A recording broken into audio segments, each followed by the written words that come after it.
कल हमने पढ़ा था कि भी परिमित समुच्चय और अपरिमित समुच्चय क्या होते हैं। ठीक है, तो परिमित समुच्चय क्या होते हैं कि भी ऐसा समुच्चय जिसमें अवयव की संख्या निश्चित हो या सीमित हो। ठीक है, परिमित समुच्चय तो वो क्या कहलाता है? परिमित समुच्चय कहलाता है। अपरिमित समुच्चय क्या होता है कि भी ऐसा समुच्चय जिसमें अवयव की संख्या अनिश्चित हो या फिर असीमित हो, उसको अपन क्या बोलते हैं? अपरिमित संख्या, अपरिमित समुच्चय बोलते हैं। तो परिमित समुच्चय में क्या होता है कि जो समुच्चय होता है उसमें अवयवों की संख्या अपन गिन के बता सकते हैं कि भी गिनती में बता सकते हैं कि भी उसमें 10 अवयव हैं या 15 है या 20 है या 1000 है या 10,000 है। ठीक है, और अपरिमित समुच्चय में अपन गिनकर कुल अवयवों की जो संख्या है वो गिनकर नहीं बता सकते, उसमें अनगिनित अवयव होते हैं। ठीक है, तो सबसे पहले आपको ये बताना है, ये जो क्वेश्चन नंबर 2 है वो ये बताना है कि निम्न समुच्चयों में कौन परिमित है और कौन अपरिमित है। तो सबसे पहले अपन बात करते हैं क्वेश्चन नंबर 1 की, कभी एक्स एक्स के समांतर रेखाओं का समुच्चय। तो एक्स एक्स के समांतर रेखाओं का, सबसे पहले आपको ये वाई एक्स ले लिया, ये एक्स एक्स ले लिया, तो एक्स एक्स के समांतर रेखाओं का जो समुच्चय है वो परिमित समुच्चय है या अपरिमित समुच्चय है। तो एक्सेस, ये एक्स एक्स होता है, ये वाई एक्स होता है, इसके समांतर रेखा खींचते हैं, ये खींच दी, ये खींचते जाएंगे, खींचते जाएंगे, खींचते जाएंगे, खींचते जाएंगे, खींचते जाएंगे, खींचते जाएंगे, खींचते जाएंगे, इस प्रकार से खींचते जाएंगे। ठीक है, तो ये क्या होगा क्या भी एक्स एक्स और वाई एक्स तो क्या होता है? बहुत बड़ा होगा, जितना और भी बड़ा बढ़ा सकते हैं, भी इस एक्सेस को और बड़ा ले सकते हैं, इस वाई एक्स को और बड़ा ले सकते हैं, तो यहाँ पे अनगिनत रेखाएं खींची जा सकती है। ठीक है, तो यहाँ पे और खींच दी, यहाँ पे भी, यहाँ पे भी, यहाँ पे, इस प्रकार से अपन क्या लिखेंगे?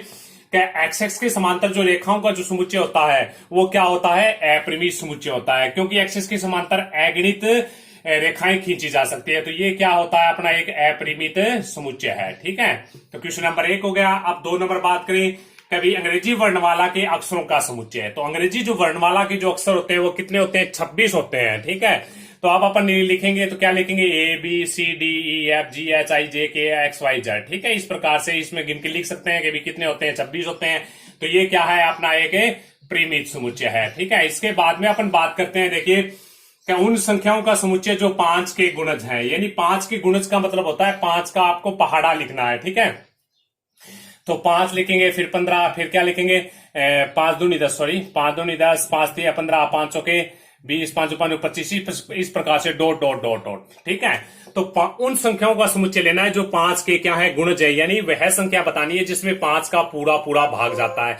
अब 25 में भी जाता है, 30 में, 35 में, फिर 40 में, फिर 45 में, फिर क्या है 50 में, फिर 55 में, फिर क्या है 60 में, फिर आगे 65 में, फिर 70 में, इस प्रकार से अपन समुच्चय बनता जाएगा। आगे जितनी संख्याएं हैं उस हिसाब से बनता जाएगा। तो इसमें भी क्या आएंगे?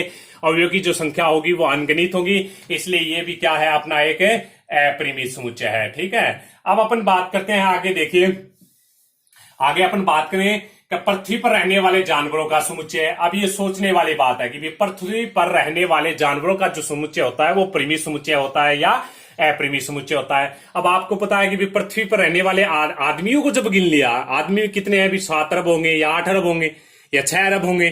ठीक है, तो जब आदियों की संख्या गिन ली तो वहां पे भी जानवरों की संख्या भी गिनी जा सकती है, इसलिए अपने इसको क्या बोलेंगे? अपन परिमित समुच्चय बोलेंगे। ठीक है, अब आ गई मूल बिंदु से होकर जाने वाले वर्तों का समुच्चय। तो यानी एक ऐसा वर्त खींचना है, एक ऐसे वर्तों का समुच्चय लेना है जो मूल बिंदु से होकर गुजरता है। अब आपको वही बात, ये ले लिया हमने, वाई एक्स ले लिया, ये एक्स एक्स ले लिया, ये वाई एक्स ले लिया, तो इसमें मूल बिंदु ये होता है, आपको पता ही है। अब इससे गुजरने वाले क्या वर्तों का समुच्चय, तो देखिए एक वर्त बना दिया, फिर इससे छोटा भी बना दिया मैंने, उससे बड़ा भी बना दिया, और बड़ा बना दिया, त्रिज्या बढ़ाते जाएंगे और बड़ा बनता जाएगा, त्रिज्या बढ़ाते जाएंगे और बड़ा बनता जाएगा। ठीक है, एक ऐसा वर्त इस साइड में भी लेना है, इस साइड में भी ले सकते हैं, इस प्रकार से और बड़ा, फिर और बड़ा, फिर और बड़ा, इस साइड में भी। तो इस प्रकार से क्या होंगे? अपन खींचते जाएंगे, खींचते जाएंगे, खींचते जाएंगे। तो ये क्या होंगे?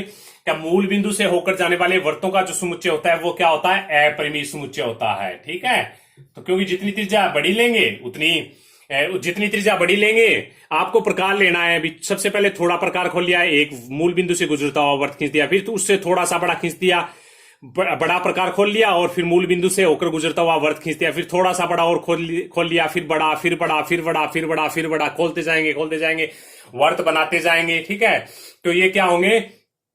जो वर्तों का जो समुच्चय बनेगा वो क्या होगा? अपरिमित समुच्चय होगा। तो ये अपना था क्वेश्चन नंबर 4 था। अब अपन क्वेश्चन नंबर 2 था। अब अपन क्वेश्चन नंबर 3 पे बात करते हैं कि भी परिमित और अपरिमित समुच्चय अब आपको बताना है। तो सबसे पहला जो क्वेश्चन दे रखा है वो दे रखा है वर्ष के महीनों का जो समुच्चय है वो बताना है।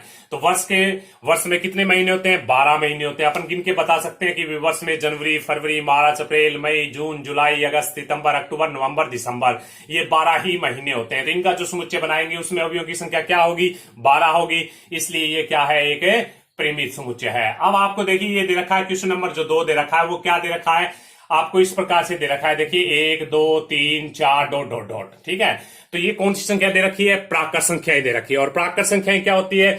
सबसे बड़ी प्राकृत संख्या परिभाषित ही नहीं है कि भी बड़ी से बड़ी प्राकृत संख्या बताइए, तो ये चीज परिभाषित नहीं है। तो इसका मतलब ये क्या है? अपना एक अपरिमित समुच्चय है। तो ये भी क्या हुआ? अपना एक अपरिमित समुच्चय हुआ। इसके बाद में आपको लेना है 100 से बड़े धन पूर्णांकों का समुच्चय लेना है। तो 100 से बड़े धन पूर्णांक लेने हैं आपको। ठीक है, तो 100 से बड़े पूर्णांक संख्या लेंगे तो 100 से बड़ी पूर्णांक संख्या 101 हो गई, फिर 102 हो गई, यानी 1 से 100 तक की गिनती छोड़ देंगे, इसके अलावा सारी गिनती लिखनी है। ठीक है, तो ये भी क्या होगा? अपना एक अपरिमित समुच्चय होगा। इसके बाद अगर अपन बात करें तो आगे दे रखा है कि 99 से छोटे अभाज्य धन पूर्णांकों का समुच्चय। अब आपको लेना है 99 से छोटे अभाज्य धन पूर्णांकों का समुच्चय लेना है। अब 99 से छोटे आपको अभाज्य धन पूर्णांक बताने हैं। कौन कौन होगा? 99 से छोटे 2 हो गया, 3 हो गया। ठीक है, इस प्रकार से अपन 2 3 फिर ले लेते हैं अपन 5। 99 से छोटे अभाज्य धन पूर्णांकों का समुच्चय। तो अब अपन क्या है कि देखिए 99 से छोटे अभाज्य संख्या कौन कौन सी होती है वो बतानी है। अभी 2 ले लिया, 3 ले लिया, 5 हो गया, फिर 11 हो गया, फिर कितना हो गया? 13 हो गया, फिर हो गया 17 हो गया, फिर 19 हो गया। इस प्रकार से अपन 99 तक ही बतानी है। ठीक है, तो 99 तक बताएंगे तो इसमें भी क्या होगी? अवयव की संख्या फिक्स होगी। कभी इसमें 10 अवयव आ जाएंगे, 15 आ जाएंगे। 99 से छोटे कितने होंगे? 10 होंगे, 15 होंगे, 20 होंगे बस। ठीक है, तो इसका मतलब ये भी क्या है? एक परिमित समुच्चय है। अब अपन बात करते हैं क्वेश्चन नंबर 5 पे बात करते हैं। तो ये क्या है? ये जो समुच्चय दे रखा है इसमें दे रखी है 1 से लेकर 100 तक की गिनती दे रखी है। तो इसमें अवयव की संख्या कितनी है? 100 है। तो ये भी क्या हुआ? अपना गिन के बता दिया। तो इसका मतलब ये क्या है? एक परिमित समुच्चय है। ठीक है, क्वेश्चन नंबर 4 में दे रखा है। देखिए क्वेश्चन नंबर 4 में आपको पता करके बताना है कि भी 2 ए बराबर बी है या ए बराबर बी नहीं है। यानी कहने का मतलब ये है कि भी ए तथा बी समान समुच्चय है या नहीं है। तो मैंने आपको बताया कि भी ए तथा बी दो समुच्चय है। दो समुच्चय इस प्रकार के हों कि समुच्चय ए का प्रत्येक अवयव किसमें हो? बी में हो, और बी का प्रत्येक अवयव किसमें हो? ए में हो, तो वो क्या कहलाते हैं? समान समुच्चय कहलाते हैं। ठीक है, तो यानी समुच्चय ए का प्रत्येक अवयव समुच्चय बी में होना चाहिए और बी का प्रत्येक अवयव किसमें? समुच्चय ए में होना चाहिए। तो अगर ये बात अगर ऐसा हो तो वो क्या कहलाते हैं? ए बराबर बी कहलाते हैं, यानी समान समुच्चय कहलाते हैं। तो सबसे पहले क्वेश्चन नंबर 1 पे चलते हैं। क्वेश्चन नंबर 1 में देखिए इसमें ए है, इसमें भी ए आ रहा है, इसमें बी है, इसमें बी आ रहा है, इसमें सी है, इसमें सी आ रहा है, इसमें डी है, इसमें डी आ रहा है। तो यानी ए का समुच्चय ए का प्रत्येक अवयव समुच्चय बी में है और बी का प्रत्येक अवयव किसमें है? ए में। इसका मतलब क्या है? ए बराबर बी है, यानी ए और बी क्या है? दो समान समुच्चय है। अब अपन बात करते हैं क्वेश्चन नंबर 2 पे चले। तो क्वेश्चन नंबर 2 में देखिए 4 इसमें है, 4 इसमें है, 8 इसमें है, 8 इसमें है, देखिए 12 इसमें है, लेकिन 12 इसमें नहीं है। इसका मतलब ये क्या है कि अभी दोनों के दोनों समुच्चय क्या नहीं है? समान समुच्चय नहीं है।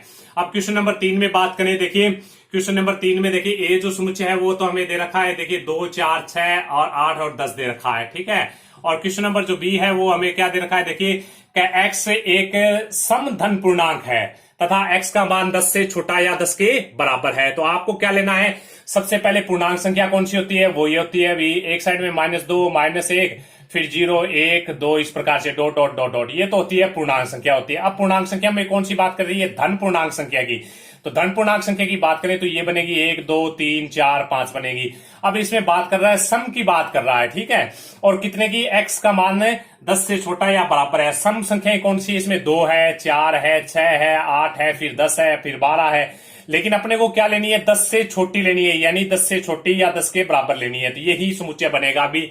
तो देखिए 2 इसमें है, 2 इसमें है, 4 इसमें, 4 इसमें, 6 इसमें, 6 इसमें, 8 इसमें, 8 इसमें, 10 इसमें, 10 इसमें। इसका मतलब क्या है? ए बराबर बी, यानी दोनों के दोनों समुच्चय क्या है? समान समुच्चय है। ये क्वेश्चन नंबर अपना 3 था।